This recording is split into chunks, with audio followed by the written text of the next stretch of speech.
What happens when a seed meets a river and human patience transforms the earth? At the dawn of settled life, everything changed. In the quiet of daybreak, a family kneels in wet silt as smoke from cooking fires hangs low.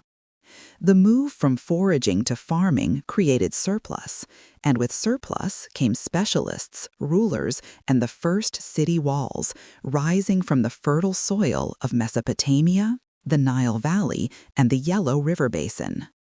To manage this new complexity, humanity learned to remember. Marks on clay and ink on bamboo turned taxes, myths, and harvests into records that could outlive a generation. A city scribe presses a reed into a tablet, fixing a debt in time. With codified law, disputes moved from fists to courts, and archives gave rulers a reach that spanned empires, from the Indus Valley to Persia. In the East, Confucian ethics shaped family, office, and ritual, while under the Qin and Han dynasties, standardized exams and imperial roads forged a state that prized order above all. What else, after all, could connect strangers but a shared story of how to live? But ideas refused to be contained by walls. They traveled south, carried on the winds of change.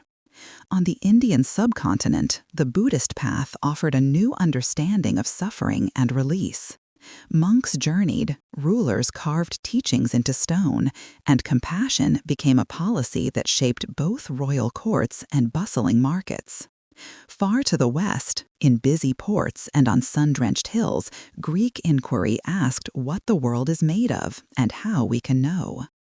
Early monotheism spoke of one source for all law, one great arc of meaning.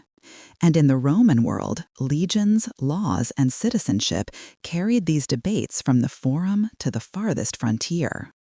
As empires spanned continents, merchants began to link horizons. Picture a single caravan on the early Silk Roads. In a high desert where sand stings the skin, a lone bell rings. A merchant tucks precious pepper beside fragile glass, repeating a story learned in a port where ledgers held two languages. A deal is sealed with a guild mark and the worn edge of a coin, its value understood 1,000 miles away.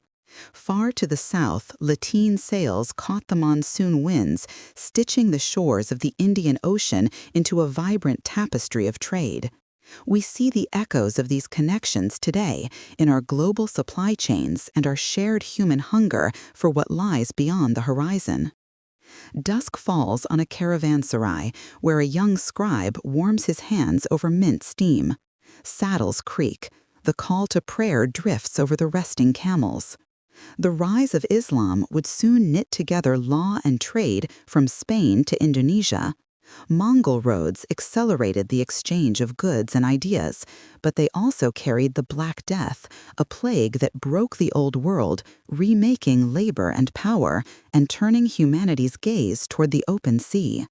What links a caravan's prayer, a plague ship's bell, and a factory whistle? They are the sounds of a world becoming irrevocably entangled. Oceanic voyages bind continents, and the Columbian exchange moves foods and microbes, transforming diets and decimating populations. Enslaved Africans are forced across an ocean to cut cane, while gunpowder empires redraw the map of the world. A new age of reason emerges, as experiments and lenses reveal a universe of order, while printed pamphlets ignite revolutions that leap across the Atlantic. Steam and coal then reorder life itself, driving empires outward and forging the modern nation. The 20th century convulsed in the fire of two world wars, the struggle for decolonization, and a Cold War that divided the planet. Yet through the turmoil, the circle of belonging expanded through the fight for civil rights. Now, globalization digitizes our conversations.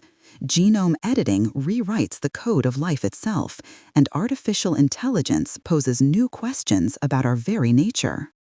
The threads of history continue to weave our present. The story now turns to whether these tangled, powerful forces can be steered toward a shared, livable future.